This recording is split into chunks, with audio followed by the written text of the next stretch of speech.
How do you keep the agenda on schedule when hosting a corporate event?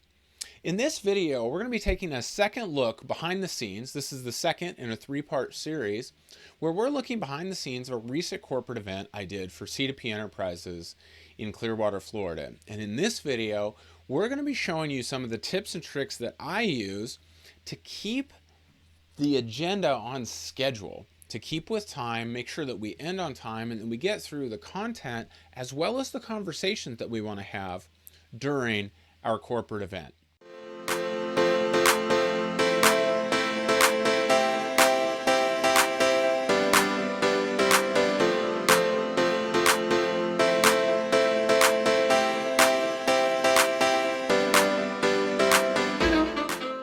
Hey there, my name is Josh Friberg and I'm a transformational MC. I focus on taking the learning from passive to active, helping people to connect by moving the expertise from the stage down to the floor and inviting everyone to see themselves not just as an individual, but a participant in a whole community.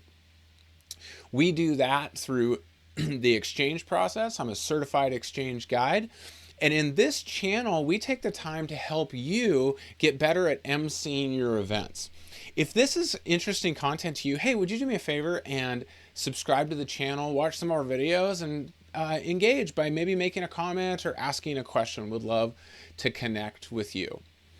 As I mentioned, in this video, I stopped and recorded shortly after a break. And it was a particularly interesting break getting people back into the room, because we'd done such a good job of helping them connect to each other that they wanted to keep talking even as the break time was over. So I'm going to show you some of the tricks we use to keep people on schedule, as well as let them know what's going on for the rest of the day so they feel comfortable and confident with their place within the whole conference structure.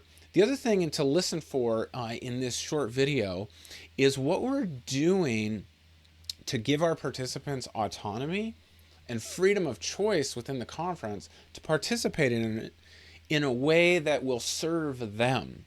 It's my sincere belief that the conference isn't there, that the conference is meant to serve the people, not the people are meant to follow along like in a cattle car where we tell them to go. Instead, the conference should be like a menu that they can choose from to serve their particular unique needs and goals for coming to the event. Hey, check it out. Let me know what you think. So I'm at the C2P Enterprises Winter Retreat. And one of the things, because we are making this event so much more interactive and connected and collaborative, is that we moved from a model of like trying to control everything and like tightly manage a schedule to giving people freedom, right? Freedom to choose when they go into sessions and out, and autonomy and those sorts of things. But there's something, a challenge, I guess, when you do that, is now it becomes a little more difficult to communicate to people, like, when are meals going to be? When do we need to be at certain places at certain times? So what I want to do is walk you through a couple tools that we use in order to keep things going on time and make sure that people have a certain level of confidence that they're in the right place, that they're not missing out on anything, that they know what happens next. And that really is the first, most important thing, is always telling people, here's what happens next. So right now, they're in the middle of a goal setting session, and they've been in there for about 2.5 hours. There is no chance that they would remember what time dinner is, when the happy hour is, when the late night evening event is, if I had told them at noon when we kicked this off. So what we always want to do is yes, give people a general sense of where we're going all day, but also give people a sense of like, here's what happens next. You just finished this, next thing is that. So in a few minutes, I'm going to be going up on stage, and during that time, I'm going to be sharing when is our happy hour, when is our nightcap event, what time is the morning yoga that's happening tomorrow, what time is breakfast, and what is our session tomorrow, so that people can have autonomy to choose what they want to do, but also be in the know about what happens next. Now, that's one simple tool, is to always be verbally and with slides giving people instructions on here's what happens next. But here's another thing that we do, is that we printed off a full agenda of key times they need to be everywhere. Now, it's not everything. There's going to be this speaker at 10:05 and that speaker at 11:07 or anything like that, but just a general, the sessions start here, end here.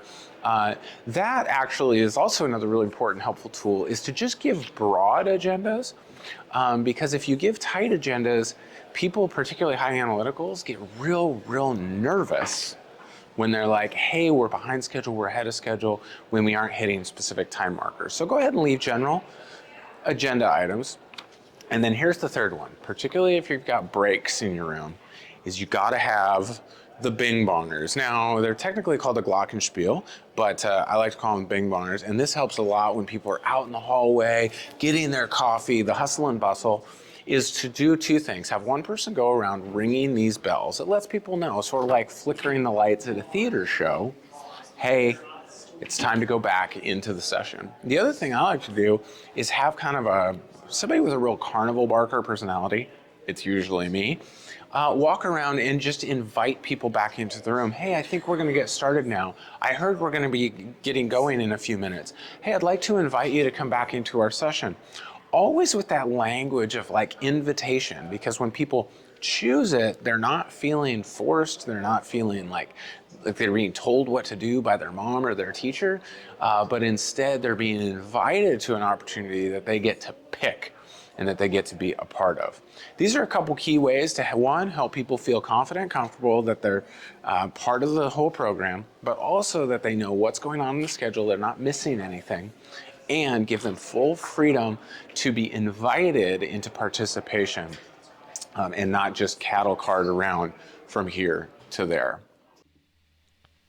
Well, I hope that that was helpful for you. Maybe gave you a couple different tips and tricks you can use the next time you're hosting a corporate event in order to keep the schedule on time. And this is going to always be a struggle, but particularly so when you start introducing a more connected and collaborative learning environment, experiential learning, into your conference. Hey, this was the second video of a 3-part series on mastering the art of hosting a corporate event. Check out our third video. I think you're going to really enjoy it.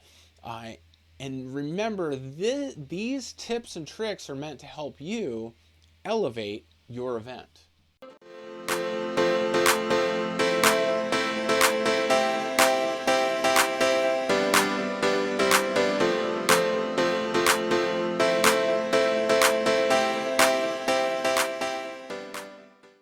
Hey, thanks for staying for this little bonus footage. I was editing this video and I realized there was something really important missing that I had hinted at during the video I recorded in Florida, but didn't quite dive deep enough on. And it's really this idea of creating a sense of autonomy for our participants. And I recognized this when I was leading an event once, and oh man, I had like the rowdiest group, and they just, more than anything, wanted to exert their dominance in the room. And they really just wanted to be, they were kind of like a don't tell me what to do type crowd, or maybe not all of them, but certainly a big contingent. And I was really struggling with what to do. And the host is like, can you do anything to get these like back of the bus hooligans to like obey and get in line? And I'm like, no way. Like, they're just not that behavioral style. The more I try to be in charge, the more they're going to rebel. But I realized a lot of our people are like that. Maybe even most of our people are like that. And so what can we do to invite them into the space? And one of the things that I said is, hey, this conference is for you. So if you need to have a side conversation, please do that. Now, could you do us a favor? Like, when you have that side conversation, I actually want you to get the most out of that conversation.